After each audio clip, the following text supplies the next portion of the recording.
ఇంకా 35 kilo chicken biryani అయితే దమ్ పెట్టేసినాను. మా ఓనర్ వచ్చి భాష 40 మందికి కుష్కాలు ఇవ్వాలా రెడీ చేసుకో అన్నాడు.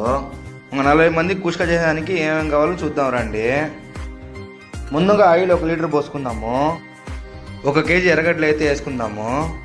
100 గ్రాములు పచ్చిమిరకాయలు కూడా వేసుకుందాము. అరకట్ట కొత్తిమీర పుదీనా అయితే కూడా వేసుకుందాము. 1 కేజీ టమాటాలు కూడా వేసుకుందాము. తగినంత మిరప్పొడి కూడా వేద్దాము. సాల్ట్ కూడా వేసేద్దాము. బాగా కలుపుకొని 1/2 కేజీ అల్లం పేస్ట్ కూడా వేసేద్దాము. ఇంకా బాగా అయితే కలుపుకొని పెరుగు కూడా వేసేద్దాము. సోనా మసాలా బియ్యం కాబట్టి 1కి 1.5 నీళ్ళు అయితే పోసుకుందాము.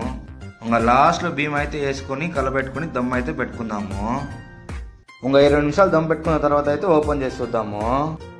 ఇంకా 40 మంది కుష్క అయితే నీట్గా రెడీ అయిపోయింది. రేపు ఇంకొక వీడియోతో కలుద్దాం. టాటా బాయ్ బాయ్.